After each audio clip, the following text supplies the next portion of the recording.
It is a name that conjures up ferocity and defines the word predator.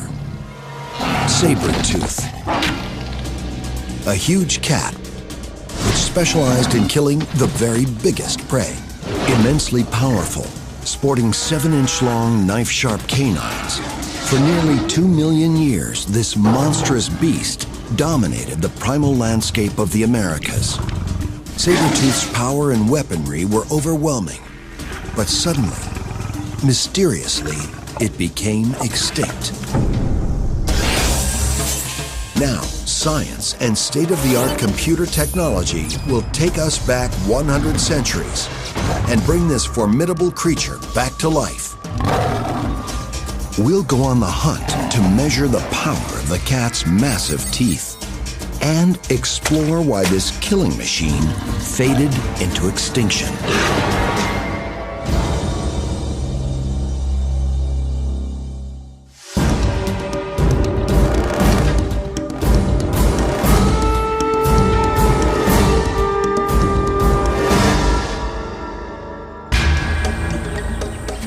The African lion, one of the Earth's deadly predators. Up to 9 feet long and weighing in at 400 pounds, it rules the savannas and richly deserves its name, King of the Beasts. But as intimidating as it is,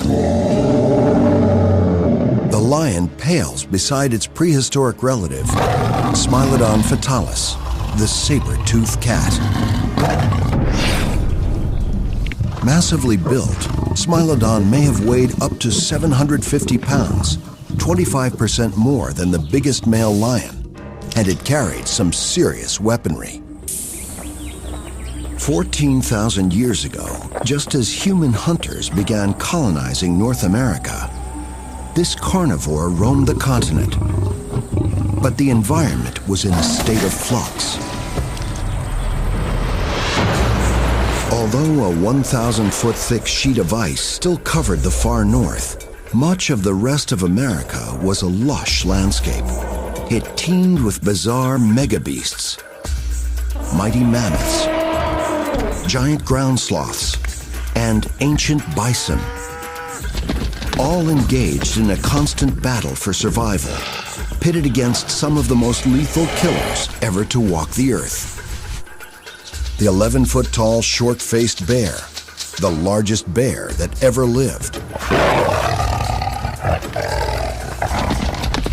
The savage direwolf, the big dog of the era, which could run down even bigger prey in packs of 30 or more. And the massive American lion. But the most deadly hunter of all was Smilodon.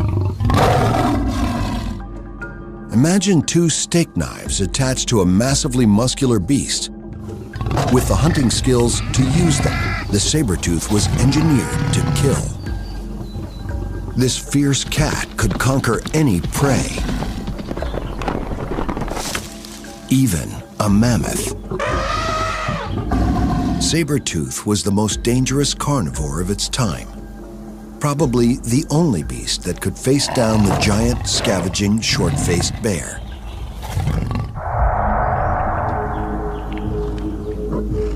Saber-tooth ruled the Americas. Then, about 10,000 years ago, they suddenly went extinct. Today, the only thing left of these extraordinary creatures are their bones and emblematic teeth. But our best source of information comes from an unexpected location.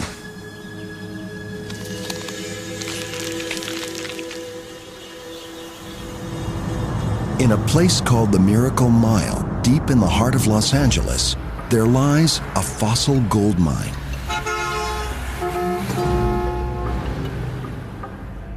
Just off one of downtown's busiest streets, scientists are constantly unearthing America's prehistoric wildlife.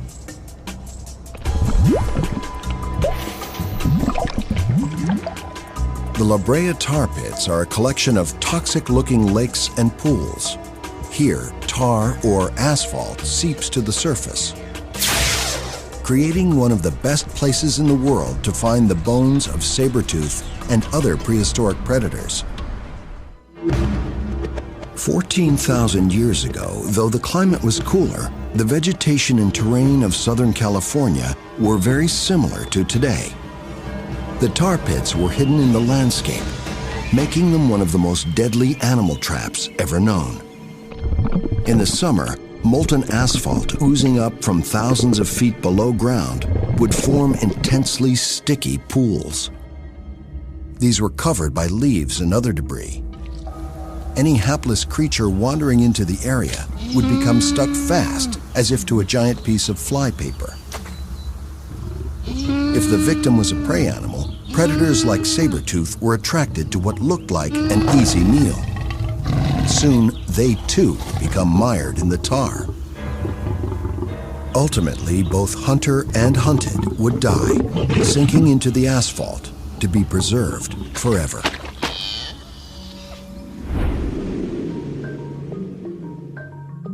Since excavations began at Brea about 100 years ago, over 1 million bones have been recovered, including thousands belonging to Smilodon, representing one of the world's biggest collections of saber-tooth bones.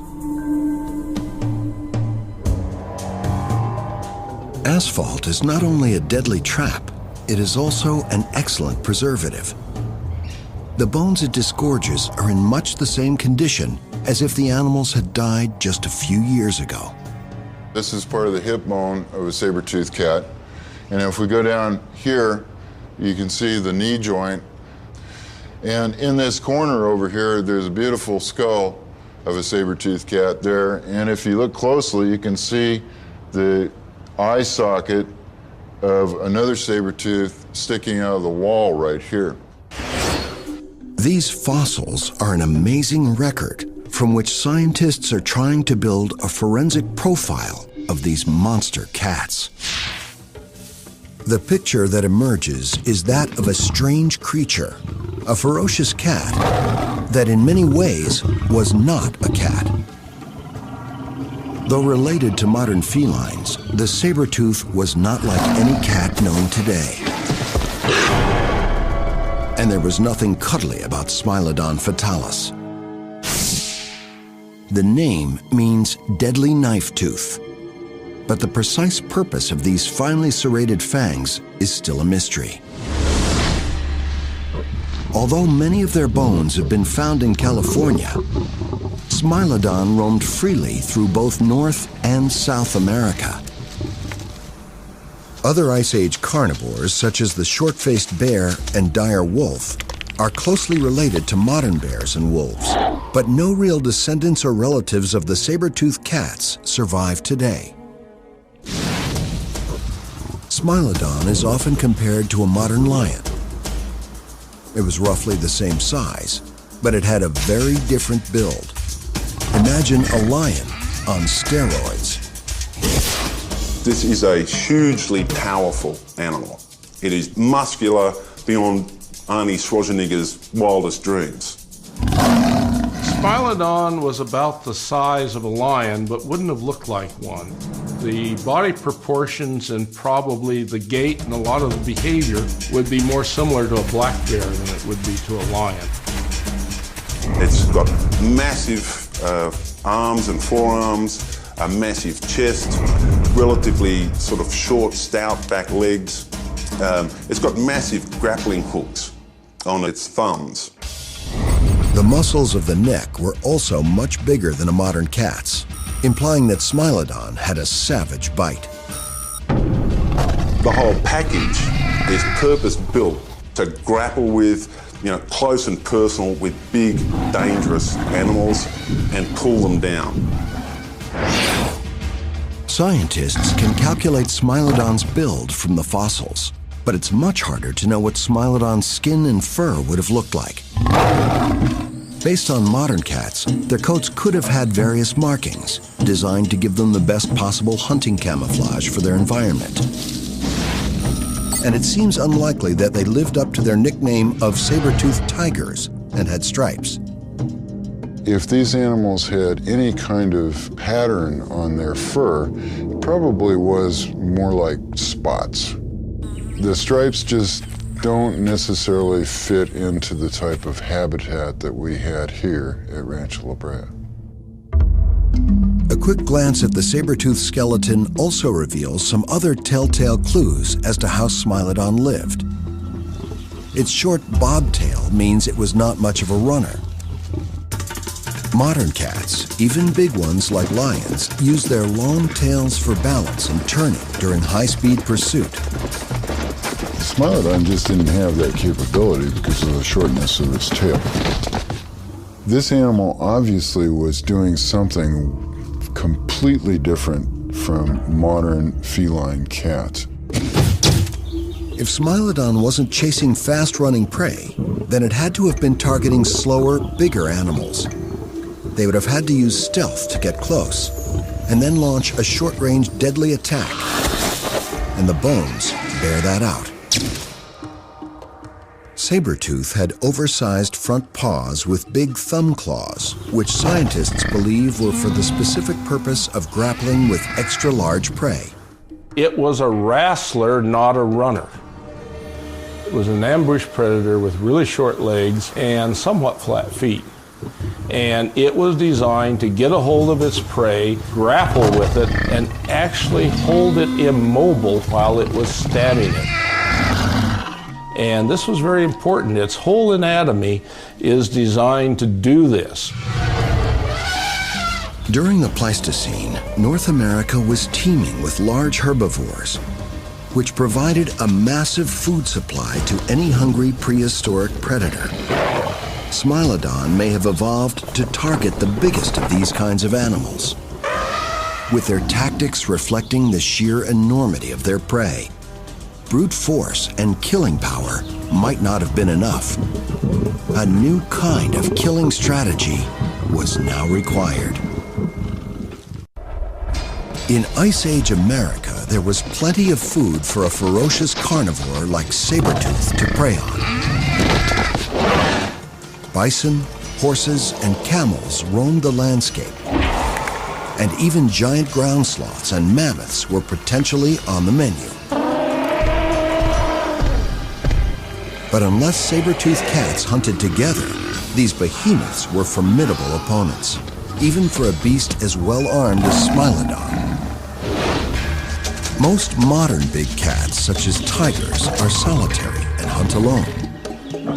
Only lions, which live in prides, hunt collaboratively to take down very big animals.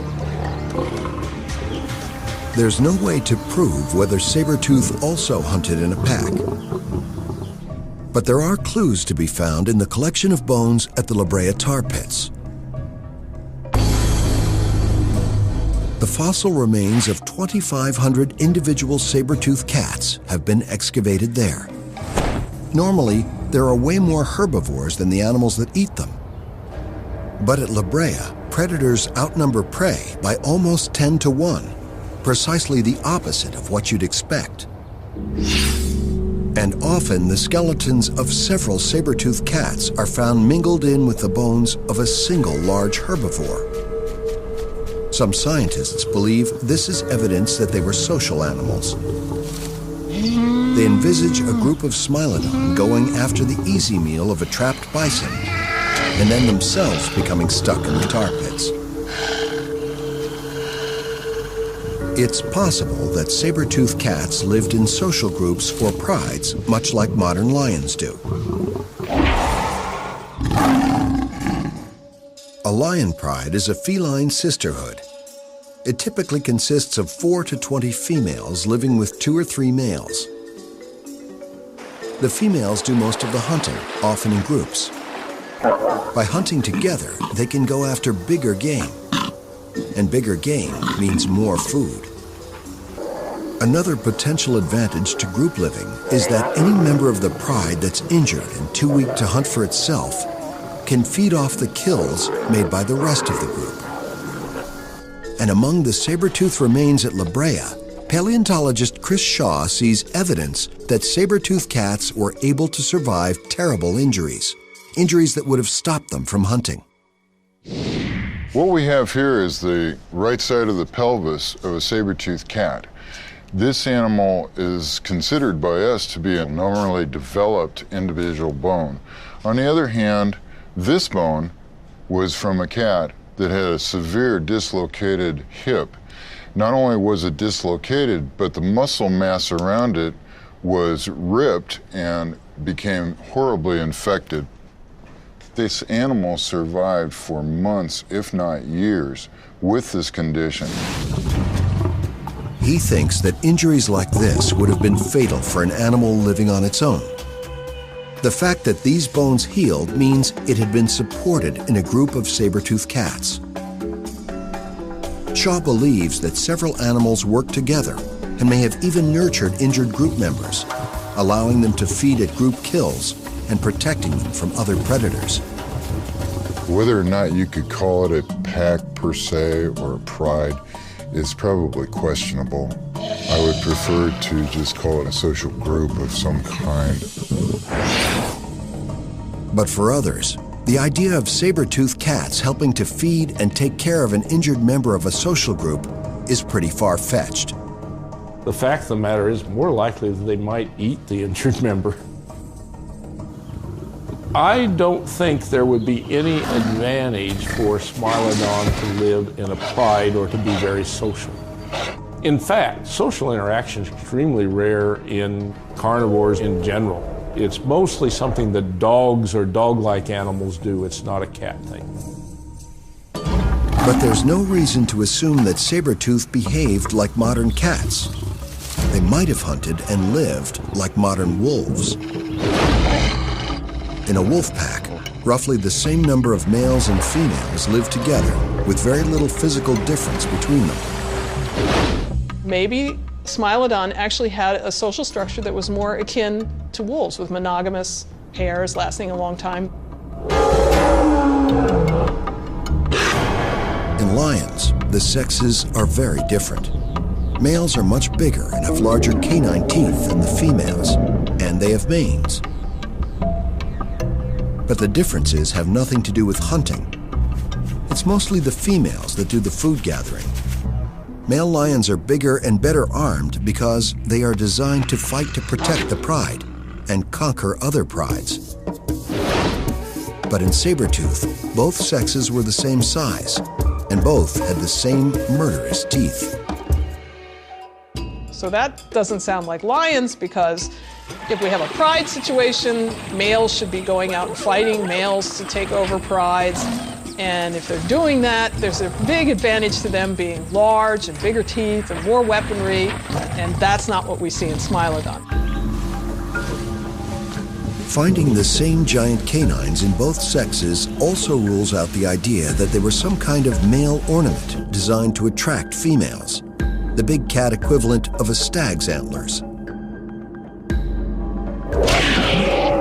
It's hard to believe that these supersized canines were anything other than what they look like, specialized killing tools. And it appears that nature likes this particular feature. Smilodon fatalis was one of several species of saber-toothed predators that once dominated the planet. I think one of the main things that people don't understand is that this was the dominant type of big cat animal on the globe up until very recently. Even though no modern big cats have saber teeth, in the ancient mammals they've evolved and disappeared at least 4 times. Paleontologist Paul Matthews believes these extra-long teeth evolved in order to allow the cat to puncture the thick skin of large herbivores. Matthews has been testing DNA from Homotherium, the scimitar-toothed cat, a cousin of Smilodon, found in Beringia, the area of the Alaskan and Canadian Yukon through which humans first came to the Americas over 12,000 years ago. And he discovered that Homotherium was eating practically nothing but mammoth. I think we're starting to get enough evidence to say that the saber-tooth morphology that has evolved a number of times in history is all about going after thick-skinned prey.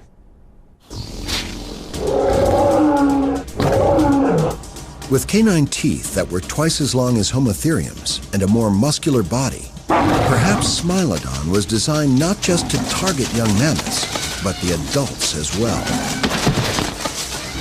And whether saber-tooth hunted alone or in groups, it seems it was designed to take on all the big prey animals living at the time. It was specialized toward killing big animals, animals bigger than itself. It's arguably the most specialized mammal that's ever evolved with respect to that kind of big game hunting specialist. Like modern big cats, saber-tooth was a hyper-carnivore. The only thing it was interested in eating was fresh meat, and lots of it. Amazingly, we don't have to speculate what the saber-tooth ate. The Smilodons of Brea make it possible to find out very accurately what was on their menu.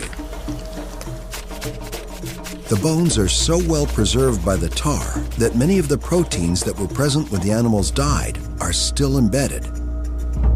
And in those proteins is the evidence of what saber-toothed cats preyed on. At the University of California at Santa Cruz, Kana Fox Dobbs uses the science of stable isotopic analysis to study the diets of prehistoric animals. We're able to tell differences in diet based on if they were preferring one herbivore type over another.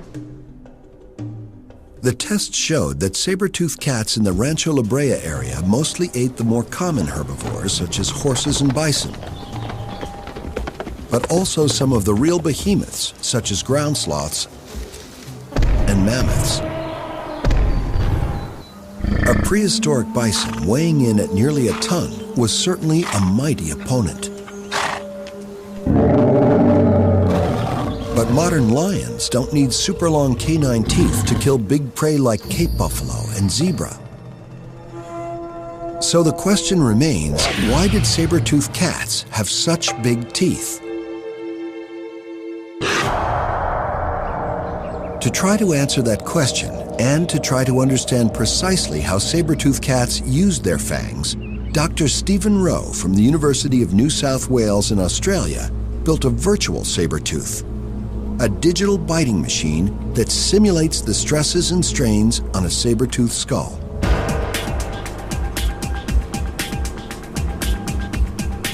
He CT scanned a Smilodon skull, which was later digitally rebuilt, even down to subtle differences in bone density and tooth structure. Simulated muscles were attached in all the correct places, allowing them to simulate more accurately than ever before the precise biting action and power of a saber-toothed cat. From these models, we can then digitally crash test these animals. We can run them through different behaviors, basically putting limits on how they could have behaved and what they were best adapted to do. Rowe and his team then did the same thing for a modern lion, recreating a perfect facsimile of the king of the beasts. Then they put digital saber-tooth and digital lion through a bite-off. It was widely thought that saber-tooth, with its massively muscled body, would have a very powerful bite, at least as strong as a lion of comparable size. But the bite-off produced a surprise winner. In a nutshell, our results are showing and telling us that Smilodon actually bit like a bit of a pussycat. For a guy or gal of his size, the bite was weak, around about half as powerful as a lion of the same size. To double check, the team gave the digital saber-tooth the same bite power as the modern lion. Now, when we did that, bang, Smilodon's jaw blew up. It is not built to handle those kinds of bite forces. You can see particular points are not just coming close to failure point, they're exceeding it. And that weak jaw seriously constrains the way in which Smilodon actually could have killed things. It turns out that Smilodon, which weighed more than a lion, only had the bite strength of a large dog. In living carnivores, there's a strong link between bite strength and the size of the animal that a predator can kill. The stronger the bite, the bigger the meal. But if the saber-tooth was such a pussycat, how could it kill such giant prey?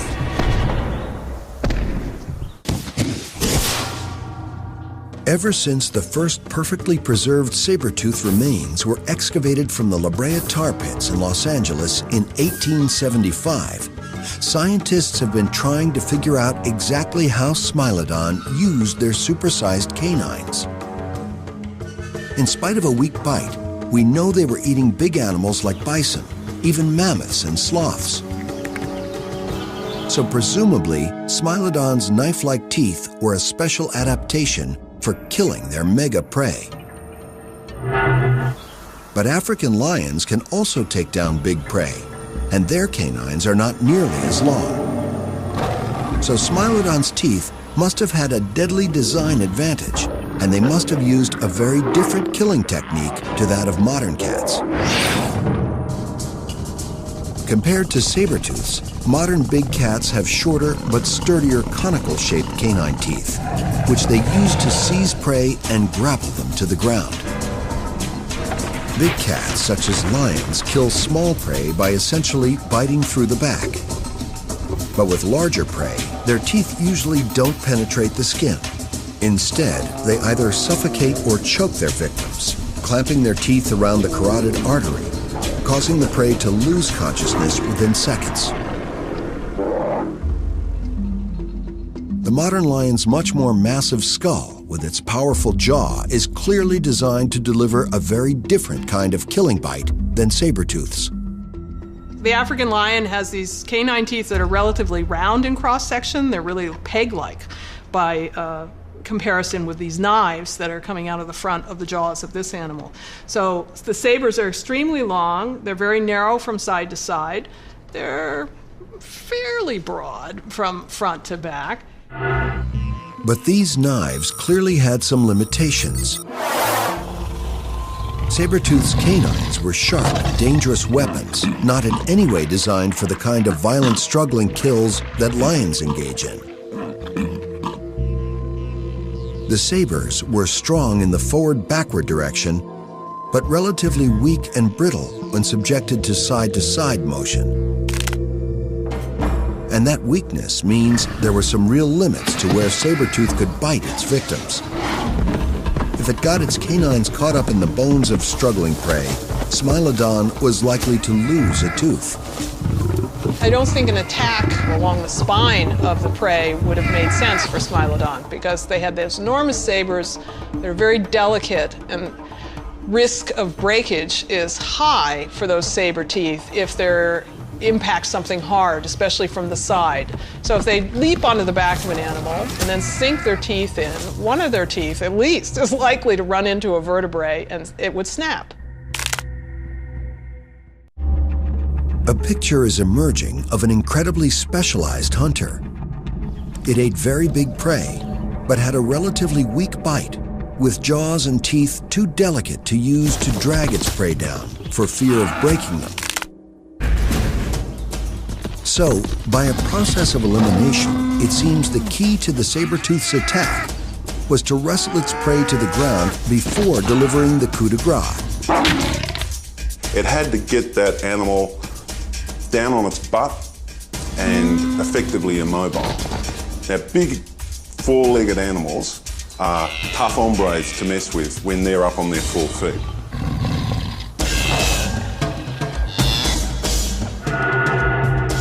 This violent wrestling style of attack is borne out by the large number of Smilodon bones that show evidence of severe injuries in the lower back area.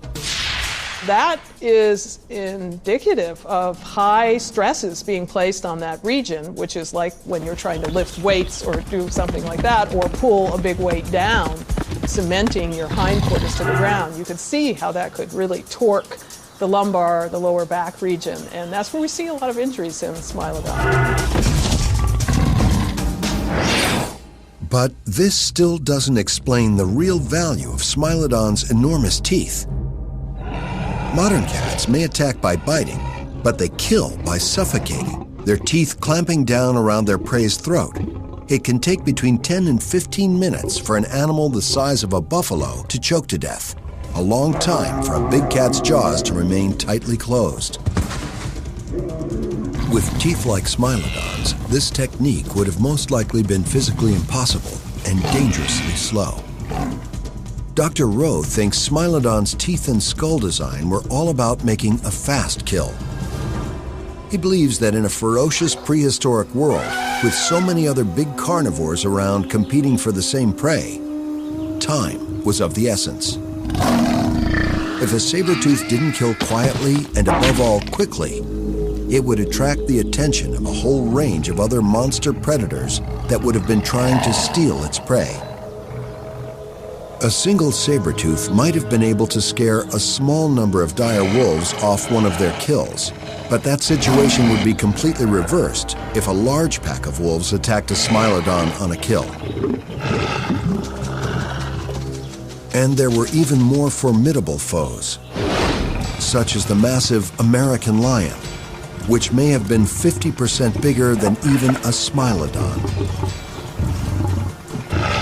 And then the gargantuan short-faced bear, which stood 11 feet on its back legs, the biggest and most threatening carnivore in the land. This monster seems to have been a specialized thief that earned its keep by intimidating other predators into giving up their kills.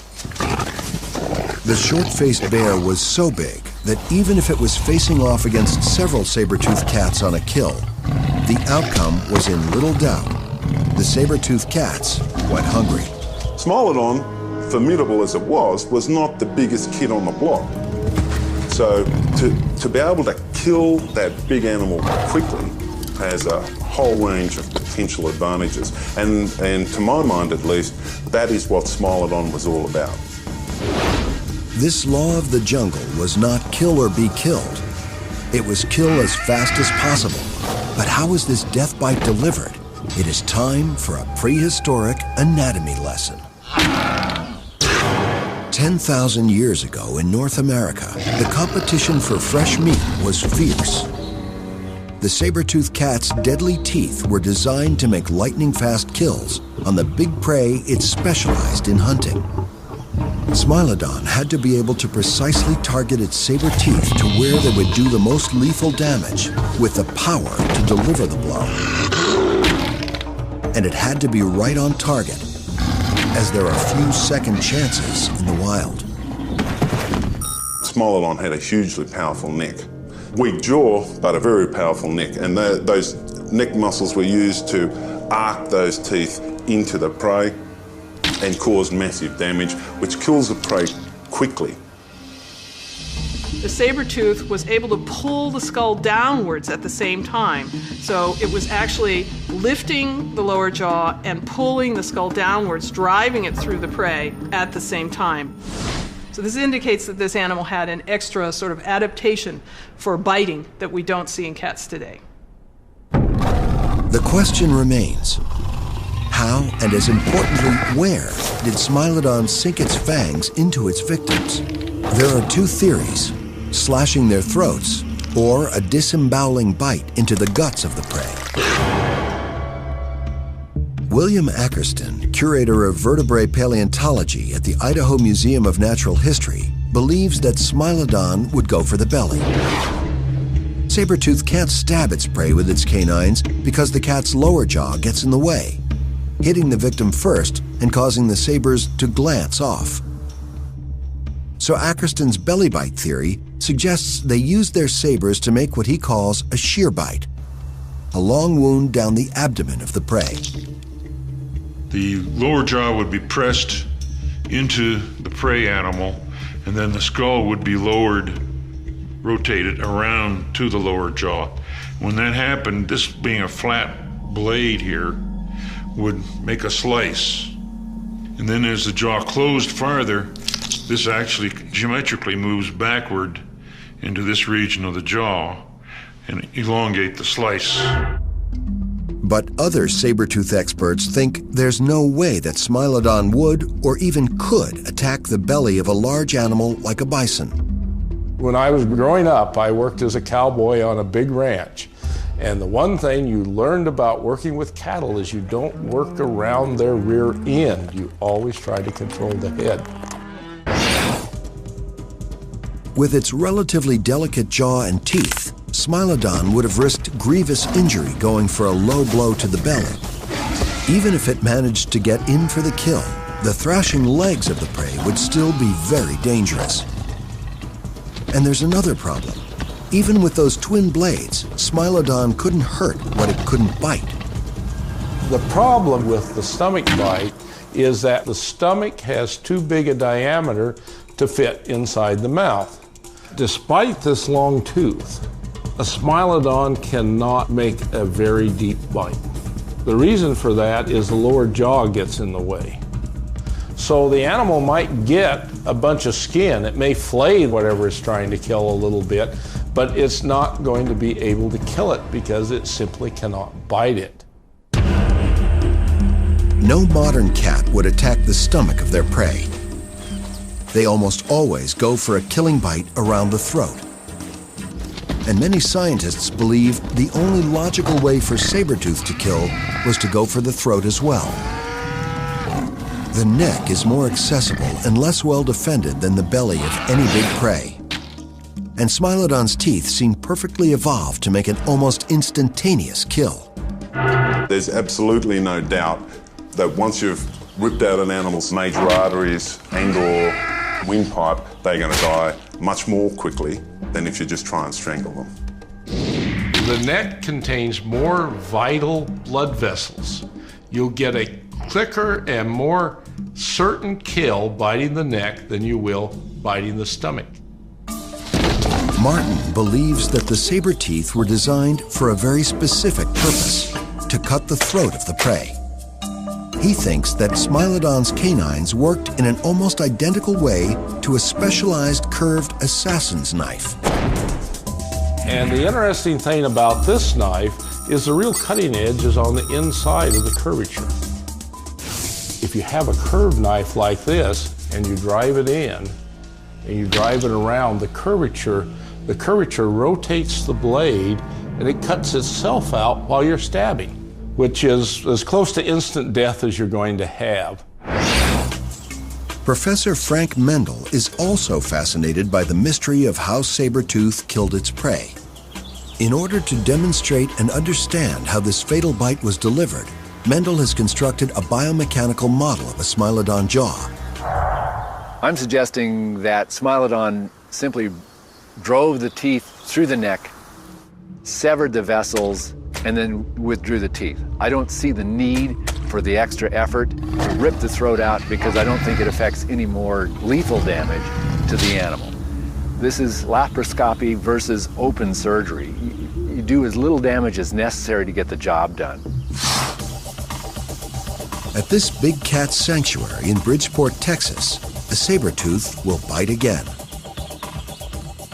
The Center for Animal Research and Education, or CARE, is a safe haven for abused and abandoned big cats and a resource to the scientific community.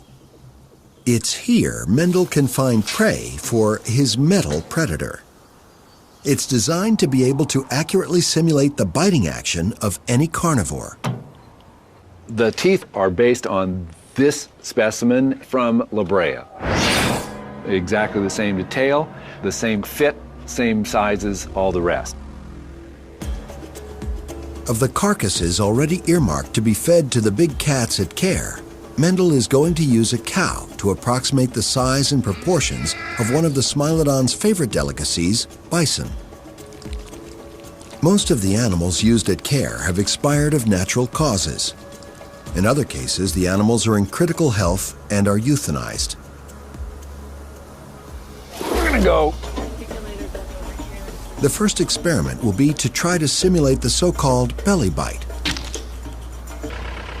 The test begins. Good.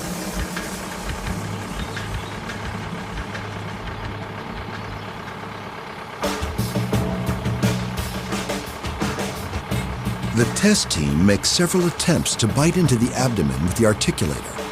But no matter what angle they use, they cannot bite very deeply. It just pushes it right off the blade. The lower jaw prevents the canines from gaining an angle that will allow a deep bite.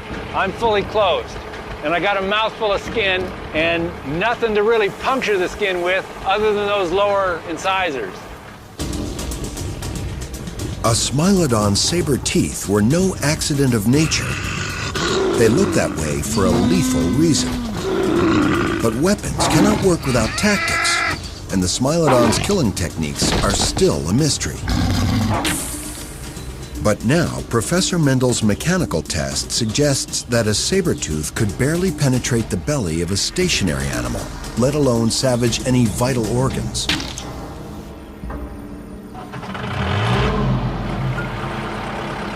Okay, down. The next target is the neck. The team expects the mechanical Smilodon will have no problem biting here. Good. Hold it. But there is one critical question. How much bite pressure is needed for the teeth to slice all the way through? Computer models showed the saber-tooth couldn't actually bite very hard. Will mechanical tests bear this out? Even with a motionless prey, it is not that easy. But after several tries, Mendel's machine finally penetrates the neck of the cow carcass. Oh, it popped. It popped through. What we've seen here is that both teeth penetrated deeply into the neck. The next question would be, did it catch anything fatal? Did it catch anything lethal, rather, like one of the major vessels? By measuring the bite strength of this model, the team also discovered that precision, not power, was Smilodon's secret weapon. They did not have to bite very hard to punch through the skin, severing vital blood vessels. Between 200 and 300 pounds is what it usually takes to penetrate the skin of the animals. Considering that some humans can actually generate 300 pounds of bite pressure, I think the average cat could do this fairly easily. Once the teeth are engaged, those vessels can be sawed by those serrated edges on front or back. Mendel says that if the teeth cut through both jugular veins, the prey would pass out and bleed to death in a few but long minutes. But if they cut through the carotid arteries, the animal will die almost instantly. So, once it had them down on the ground, Smilodon could easily penetrate the necks of even the thickest skinned animals. The biomechanical test strongly suggests that it was almost impossible for saber-toothed cats to inflict a fatal bite on the abdomen of the bigger animals they could catch. But to those who favor the belly bite theory, Professor Mendel's test is by no means conclusive. But even if the neck bite was only one potential tactic of a versatile predator, this experiment does confirm that Smilodon's knife-like canines were uniquely suited for killing, with a fast bite to the neck of its prey. It may have had different approaches for different size animals, and it may have depended on the actual situation at the time. But basically, it is going to be using those claws to get that big guy on the ground and exert force onto the front end, onto the animal's head and neck. The test also shows that these specialized teeth also had limitations. It is this specialization that may have led to the demise of the saber-toothed cats.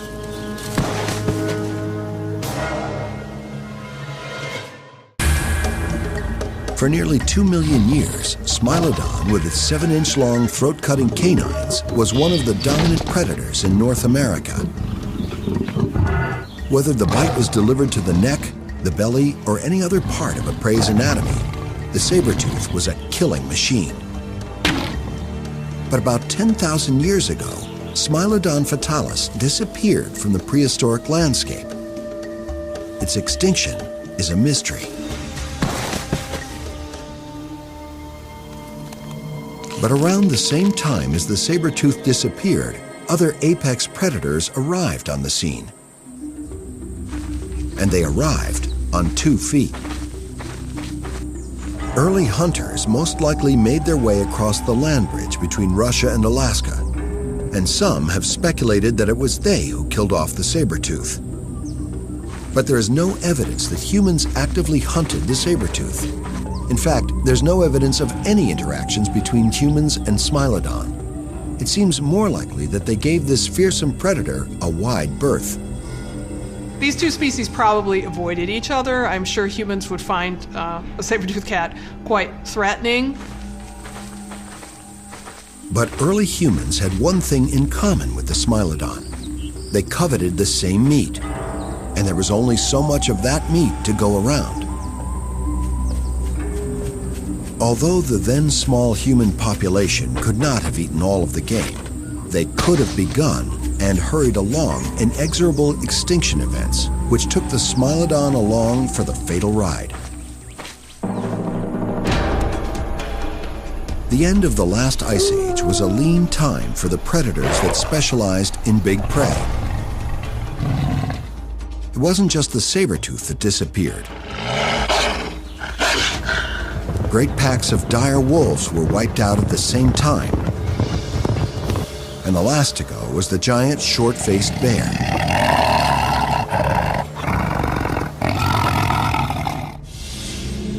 A recent theory suggests a comet might have triggered a mass extinction event in North America. No one can say for certain, but the climate did warm and became much drier.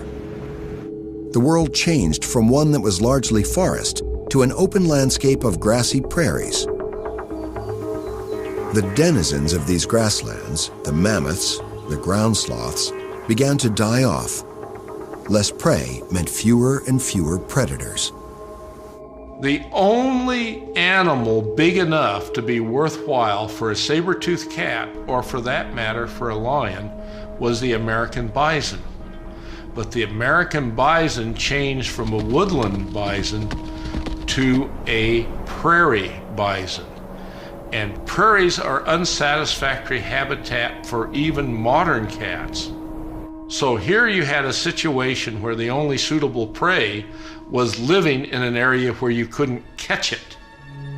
And saber-tooth was such a specialized hunter of big animals that it couldn't adapt to smaller prey. A Smilodon couldn't even bite a rabbit because the teeth would get in the way. The most perfectly equipped creature for killing big animals was over-equipped for the New World. It is a beautifully adapted animal for getting large animals onto the ground and then killing them quickly. Frankly, it's not very well designed for anything else. And that may well be at the heart of explaining why Smilodon isn't around anymore. Today, the closest thing to a modern saber-tooth is Borneo's clouded leopard, a medium-sized tree-dwelling cat with unusually long canines. This leopard is not a direct descendant of the saber-tooth, but this rare creature is living proof that the deadly design of a saber-tooth can still be used as a weapon of killing precision. Today's natural world has made this design all but obsolete, but worlds can and will change. The art of killing always strives toward perfection, and given the chance, a saber-toothed cat might well evolve again.